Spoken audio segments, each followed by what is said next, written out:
Hello and welcome back to the channel. In this video, I'm going to give you a number of content creation tips based on my experience, my successes, and my failures. The first tip, very quickly in this video, is what I'm doing right now.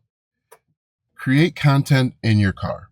And I'm going to give you, you're going to be able to see it plain as day why you should create content in your car if you don't have a dedicated office, a dedicated setup.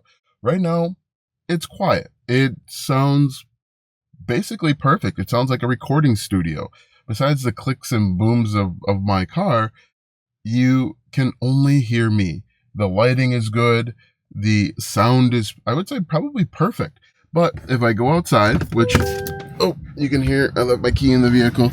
But if I go outside, I don't know if you'll be able to hear this, but it is a little bit more noisy. It's early in the morning, so it's not too bad.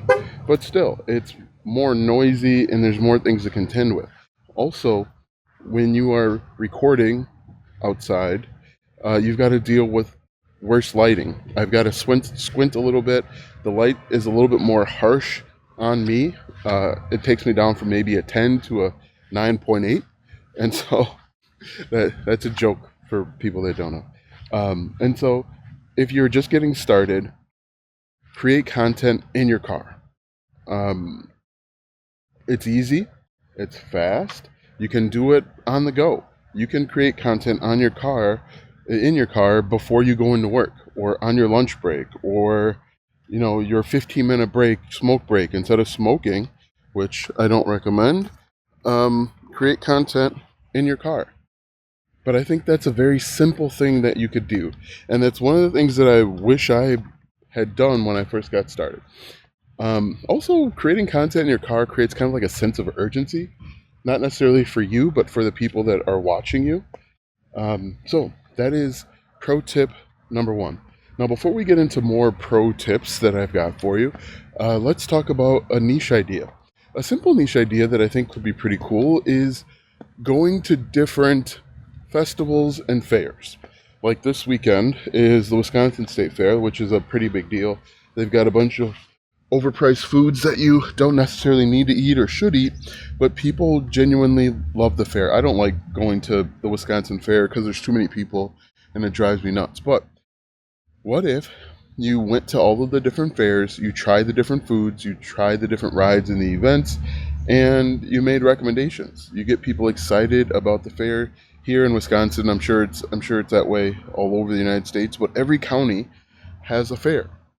And every county offers something different. You can talk about the band or the music that's playing. I think that's a really cool idea. And by extension, you could go to different festivals. Now, if you're strapped for cash, start off with the fairs in your county, and then as you start seeing success, go out to a different fair or reach out to the fairs themselves and let them know that you are a content creator and you do stuff about fairs. Can they give you a backstage pass? Can they give you stuff that's exclusive? So because it's all about promoting the fair or festival, and they need and want as many people to show up as possible so that they can make as much money as possible. But I think that's an interesting niche that you should consider if you're looking for a niche idea. But let's get back into content creation tips. Tip number 2. You don't need fancy equipment, okay? In fact, one of the biggest mistakes I made is I spent a bunch of money up front buying equipment that ultimately I didn't use or, didn't fit my aesthetic or whatever. But in the very beginning, start with what you have. If you just have a phone, start with your phone and upgrade and improve over time. Do not waste money on equipment. I have 2 microphones in my house that I haven't used in years simply because I've upgraded over time. So start with your phone, improve, upgrade over time. The other issue too is when you spend time buying equipment, you've got to learn how to use the equipment. And when you learn how to use the equipment, that wastes more time. And that's all that time, all the free time you have in the very beginning should be dedicated to learning how to create content. Should be improving content creation. You shouldn't be worried about things that aren't going to matter in 3 to 5 years, right? So tip number 2, start with what you have, dedicate yourself to improving and upgrading over time. I would say the biggest tip is nobody's going to care and nobody's going to remember. Now, I made a TikTok video about this, but this is really important. A lot of people are afraid to get started because they're afraid of what people are going to think and what people are going to say. Nobody's going to care and nobody's going to remember. I guarantee you, no one's going to remember a TikTok video that you uploaded 5 years ago where you stuttered or you took too long to get the point across. They're just going to keep swiping.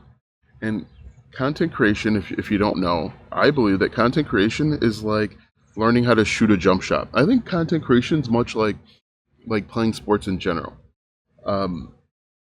If you want to be good at content creation, and I'll make this parallel and this analogy, Kobe Bryant, Michael Jordan, LeBron James, your favorite athlete, if you play soccer or football, Messi or Ronaldo, whomever, they didn't wake up one day, said, I'm going to be the best in my sport, and that's it. Nope. They showed up for days, weeks, months, and years. They failed a bunch, but they kept showing up. For example, LeBron James. He has probably taken 1,000,000 jump shots. 1,000,000 jump shots. And he missed a bunch. But in order to be able to perform at the highest levels, you've got to take a bunch. You've got to be willing. You've got to be comfortable with missing. Every time you miss, it's a failure, technically. But you've got to be comfortable with missing and comfortable with failure, because that's the only way you're going to get to the level of success that you're looking for. But I think you should create. You should create a lot. And if you create a lot, you figure out what works best for you. You figure out your cadence. You get better at talking. You get more efficient and more effective at communicating. Big reason why you should create a bunch of content. If you're going to spend money on a microphone. And don't spend a bunch of money on a microphone. Because again, what you use now probably won't be what you use 4 or 5 years from now. In fact, what I think you should do is go to secondhand store like Goodwill or a thrift shop or one of those pawn shops. See, one of the benefits of creating content in your car is you don't hear that guy on his bike driving by. But if you go to a pawn shop, you can usually get a decent microphone on a discount. So you could go that route. But in the very beginning, if you're going to spend money, if you have to spend money only on a microphone. If you want to improve your lighting, there's three ways to do it. One is to create content in your car, like I mentioned. 2 is to create content in a bathroom. If you ever wondered why TikTokers create content in their bathroom or create content in the car, it's because that's where the best lighting is. If you go in your bathroom right now and you look, the lighting, those lights are all really good, and they have the light is from multiple angles, so your face is pretty well covered. So create content in the car, create content in the bathroom. 2 very simple things that you can do. Also, if you don't have either one of those things, create content near a window. That usually gives good lighting. And prop your phone up on your book, on a stack of books, or something on a shelf, something along those lines. But again, as someone that has spent, I conservatively have spent over $10,000 on equipment. You don't need all of that stuff to get started. Thinking that you need all that stuff to get started is another roadblock or hurdle that you're putting in front of yourself so that you don't start. It's another excuse that people come up with so that they don't get going. And, they can't do it because they say, oh, I need this fancy equipment. I need to spend $500 on lighting that I don't have. And so you don't need that stuff. Get started with where you are, what you have, and improve and upgrade over time. Make a bunch of videos, a bunch of content. Make content in different locations. Make talking head content while you're sitting outside like I am. Make content in a bathroom. Make content in a car. Make how-to videos, tutorial videos. Do interviews. One thing that I wish I had done early on was get comfortable creating content where there was another person involved. So what that means is like doing interview style videos, because that's a whole nother skill that you've got to learn. All of this stuff is skill. That's what you got to realize. All of this stuff is skill that you can learn. People that are successful or appear to be successful have mastered the skill, have committed themselves to mastering the skill, and that's why they are where they are. They're not smarter, they're not better looking, they're not whatever lie that you probably told yourself. They have committed to learning the skill, and that's what it all comes down to. They found time, they made time. The other thing too, speaking of time, is make the time. If this is important to you, if it is serious, if this is something that you really want, you will make time. You know, you can, if you have a favorite TV show, make videos, make outlines, write scripts during commercial breaks. If you watch live sports, make content before the game. So, for example, football season starting up. Football, the first game starts at noon Central, right? But they have a pregame show that starts at 11. The first game starts at noon. They have a halftime show, which is about, I would say, 10 to 15 minutes long. Then they have a post-game show. And then they have another block of games. So football starts at 11 a.m. and it goes until about, 10 o'clock at night. Every commercial break, every pregame show, every halftime show, every postgame show is an opportunity to make content or to plan out content or to write scripts. As I mentioned, before work, one of the things that I used to do, one thing about me, if you ever met me in real life, I am very time oriented. I have to be where I'm going to be 15 to 20 minutes before I'm supposed to be there. It's like, I get anxious. If I'm supposed to be somewhere at 8 o'clock, I will be in that parking lot no later than 8:40. I know exactly. The one thing that's really, really important to me is time, because it's really the only thing that we can control, and that's the one thing that we can't get back. And I think it's kind of disrespectful when people don't value other people's time. Side quest there. Anyway, I used to get to work 15, 20, 30 minutes early, and I would sit in my car because I didn't want to start work early. I could use that time to create content. I could use that time to plan out content. If you drive to work, you could simply set your phone, get one of those phone mounts, if you have one, set your phone on the phone mount and talk into your phone while you're driving to work, while you're leaving work, right? I think these are all opportunities because we make time for the things that we want. Lunch breaks, 15-minute breaks. One of the big places and times is if you have kids and your kids play sports. I am the coach for my son's baseball and football teams and basketball. And every time I look over during practice, the people are just aimlessly scrolling on their phone, watching TikTok and YouTube. But instead of consuming content, why don't you make content? And that leads me, and I think I've kind of talked about this, but the more content, the one thing that you've got to do is you have to have a mindset shift. You have to have a paradigm shift. You have to go from consumer to creator. It's hard because we have been conditioned to consume. You've got to go from consumer to creator. And the number one reason why is because consumers spend money and creators make money, right? Everybody that has ever made anything created it. Henry Ford, he created the idea of Ford and then hired people to implement. Jeff Bezos, he created Amazon. But think about someone that is in debt. Usually they're in debt because they consume a lot, whether it's food or trinkets that they don't necessarily need, or they spend a lot of time consuming content. I bet you there's a direct correlation between the amount of content you consume and the amount of money that you make, and probably happiness as well. But I would say for every piece of content you consume, make 3, 4, 5 pieces of content. So let's say your favorite TV show is, what's the one that was out that people were talking about? I don't even know. Love Island, I think. You watch a TV show about Love Island.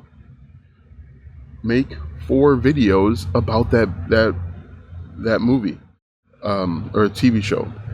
So if Love Island is an hour long, make 4 videos about each 15-minute segment. That's 4 pieces of content that you've got right there. 4 pieces of content about Love Island where people are going to consume it, and they're going to argue with you, and they're going to want to share their opinions, and people are going to agree with you, right? And then you could flip that. How do you turn that into money? Create a membership, create a Patreon where people eventually start liking your opinions so much so that they will watch it live with you and comment live with you, right? Start a membership, start a Patreon, all based off of someone else's content. So every piece of content you consume, commit to making 3, 4, or 5 pieces of content. So like this video is going to be probably 20 minutes long. I'm wrapping up here. But let's say the video is 20 minutes long. Make 4 pieces of content talking about, you react to the video. Do 5-minute segment. So in this 5 minutes, he talked about creating content in his car. Why is that good? Why won't that work? What concerns you might have? Who should create content in their car? Who shouldn't create content in their car? Great. The next 5 minutes, I think he talked about a niche. Why this niche would work, why this niche won't work. I guarantee you, if you did that, you're going to have a bunch of content. People will argue with you, fight, you'll create conversation, and that'll give you more content ideas. When you create content, you come up with an unlimited amount of ideas. You get so many ideas that you have to either write them down, you have to act on them immediately, or you just forget them. Like driving in today, I had a million ideas for niches, just looking around, being aware and observant. And that'll start happening with you too. Anyway, I think those are the most important ones. Oh, I would say the biggest tip is getting out of your own way. If you haven't started yet, or you haven't been able to scale, it's because you are standing in your own way. It's really as simple as that. If you get out of your own way, you can be successful. You're overthinking every process. You're overthinking every step. You've probably heard this before. It's not brain surgery. And the worst thing that could happen, the worst thing that can happen for you right now is inaction and inactivity. Creating a piece of content and failing is much better than sitting around thinking about a piece of content that might not fail. You will get much more, you will go much further by just taking some action. Even if you fail, you'll learn. You'll get ideas. You'll get inspiration. You'll think how you could do this better. You start thinking that way. Also, another pro tip is look at your content critically. Look at your content from the person on the other side of the camera. Am I speaking clearly? Am I communicating, getting my message across quickly? Is there a hook story and offer? Look at it critically. I had another thing, something just popped in my mind, but I forgot it. Oh, don't make selfish content. Okay? Make content for the person on the other side of the camera. Nobody cares about you. They care about the problems that you can solve for them. So if you can do that, if you can make content for the person on the other side of the camera, you will be successful. And I would also say, stand up for what you believe in. Don't try and appease everyone. Don't try and make everyone happy. Because if you make everyone happy, you'll make nobody happy. And nobody will like and follow and subscribe. Have an opinion, stick to it, be ready to stand on that opinion. I think that's If you can do that and you are consistent and persistent, I say this in every video. If you're consistent and persistent, you show up every single day when you don't want to, when you don't feel like it, when it's hard, when it's difficult, when it's challenging, when you're sick. If you can show up for yourself every single day, you can be successful. You will be successful. Don't ask yourself when. Don't ask yourself, when is this going to happen? How long is this going to take? Ugh, I'm not successful yet. How long is this going to take? Is it going to be 6 months? Is it going to be 9 months? Don't give yourself a time frame. Just commit to showing up to yourself every single day, showing up for yourself every single day, and getting 1% better. Do that, and you'll find success, because you'll learn and you'll improve and you'll grow. But yeah, I think that's it. That's it for today. I'm sure there are many more tips, but those are the ones that you need to get started. Now, if you're looking to scale, I think that's a different set of tips. Like, find ways to replace yourself, either hiring or with automation. But make sure you like, comment, follow, share, subscribe, and we'll see you in the next video.